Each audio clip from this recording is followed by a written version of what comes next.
Today's video, and I haven't done one in a long time, apologize for that, been really busy. I've been doing a lot of things, but making videos, not part of it. Anyway, today's video is going to be about that guy right there. So this is Harbor Freight, and it's an ultra quiet compressor. Great, it's a 1 gallon, so it's a pretty small tank. I can lift it and move it around the garage. So let me go ahead and turn it on so you can hear it. That's it. It's as loud as it gets.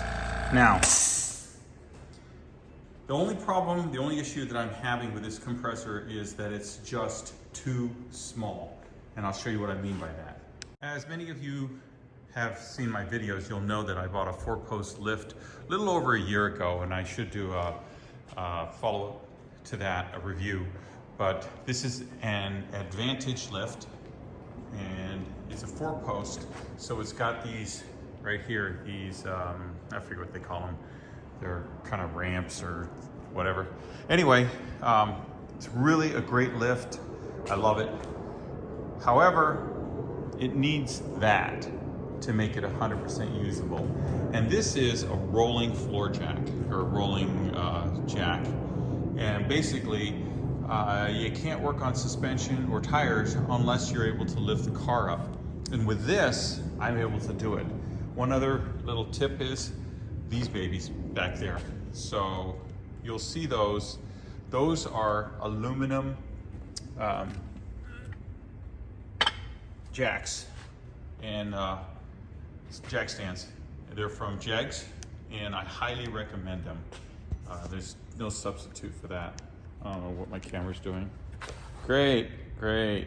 DJI, not used to it. Okay, so those are aluminum jack stands from Jegs, and I would highly recommend them. They are featherweight. Huge improvement over the old jack stands. So here we are back at this, and this is it's made by a company called Twin Bush, and they're out of Las Vegas. Really want to get one of those. They were actually one of the real bargains as far as these rolling floor jacks. I've seen them for as much as $2,000, but this one's half that price. So let me just zoom in here and you can see the label, Twin Bush. That's a tool I highly recommend, and I'm going to do a review on that. In the meantime, in order to use this, it's air over hydraulic, which means you need to have a compressor.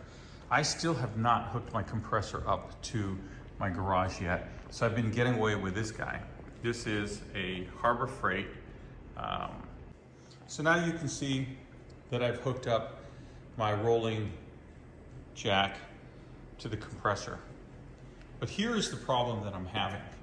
When I want to lift something up, you push this down. It's a foot switch, but I always use it by hand because usually the lift is in the air. That's about it. It's not enough to really lift your car up. And what I find myself doing is sitting under a car for 5 minutes while this compressor pumps up and gets exhausted. And that's just a real pain. So what I decided to do was, instead of getting a 2-gallon one of those, I wanted to increase the volume somehow. So I went out and I started looking for a used broken compressor for parts. Let me show you what I found. So this is a compressor. It's a 5-gallon, so it's got 2 of these little sausage tube air tanks.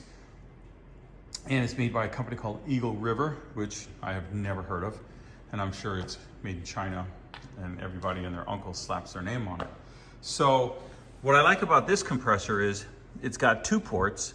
This is how you adjust your pressure. I'm sure it'll be all maxed out. And then you have the 2 tank pressures. The other thing I like about it is that it is a compressor and a dolly in one. Now, this is a broken unit. I picked it up for 10 bucks. And it is broken. You plug it in and it just hums. I have a feeling that the motor is seized. This is one of those oil-filled And judging by the looks of the side here and the oil compartment, I can tell you that they probably have never changed the oil, and that's probably why it's seized. I don't care. That's coming off. And then this ultra quiet pump right here is going on. And that's today's video.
Looking at this compressor, it's apparent that I only needed to take one line off. So that line right there is the only one that connects to the compressor.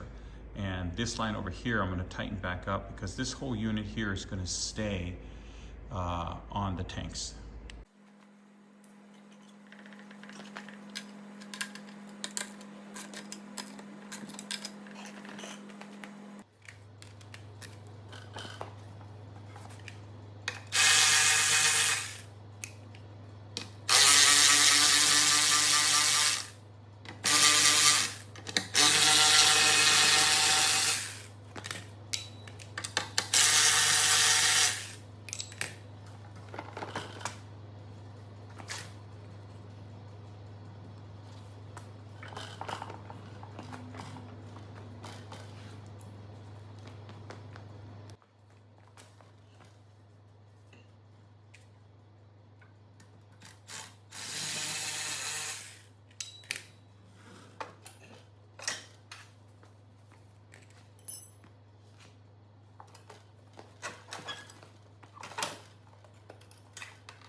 and now out in the sun to dry.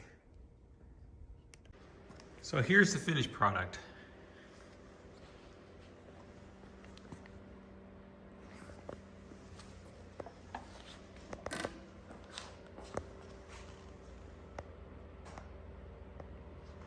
What I ended up doing was I ended up making this connection here out of a nut and the threaded piece, because I could not get that connection. And then I reused the stainless line from the Harbor Freight compressor. But everything else besides this pump and this line and this capacitor here are from the original compressor.